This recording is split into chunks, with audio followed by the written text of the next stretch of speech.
Maintaining consistent characters in all your scene has always been a challenging task, but this issue has been solved by this AI tool.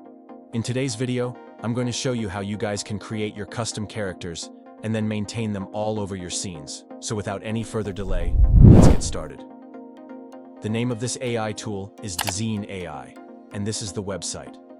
This is an all-in-one AI tool where you can find the text to video models, image to video models, and we have a lot of different LoRa trainings as well.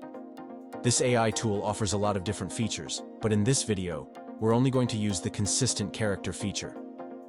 To use this, you have to click on this new project and then give it any name like a consistent AI character, and then you should select your aspect ratio.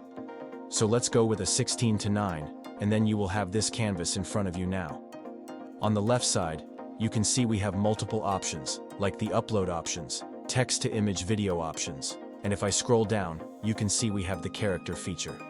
So let's click on that, and here we have two options, consistent character, and then we have the character sheet now to build your custom character. You need a character sheet where you can find your character with multiple angles. So, let's hit the character sheet and then go to the style section here. You can see we have a lot of different styles. You can select the realistic styles. You have the cozy, 3D styles.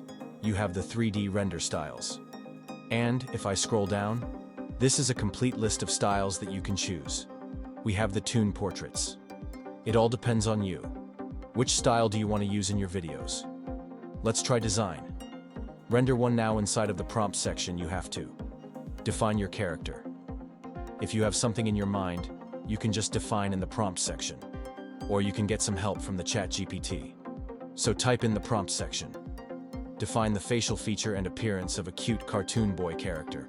And the AI will give you the complete appearance from the hair color, outfit, each and everything in detail, but I would like to go with my prompt, a cute little boy with big expressive eyes, curly black hairs. He is wearing a black glass, wearing a black-white dress. Cute. And now we have to select the aspect ratio. So in my opinion, you should go with the 16:9, because in 16:9, you have the largest space to cover the different angles of your character. Now hit generate, and let's see what it comes up with. Now we have the images of our character from different angles. Alright? So here we have a few outputs. You can select whatever you want. So I think this one looks good. Now the next step is to download this image. Then open your editor, and crop every single image accordingly. And make sure your main character is in this center. Repeat this process with every single image.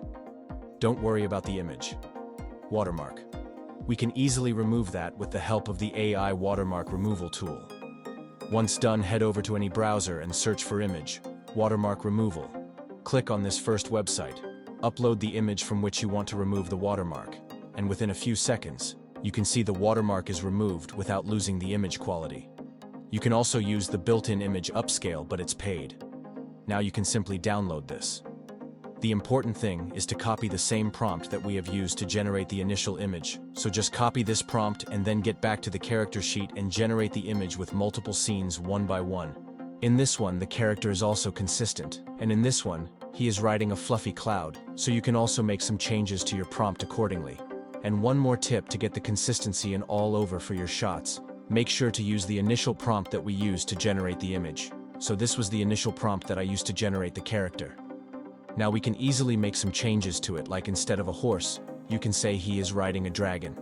And we have the same character obviously, so in the same way, you can change your outfit, you can generate different environments around it.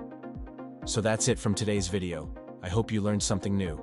And if you guys did, give it a thumbs up and subscribe to our channel. I will see you in the next one.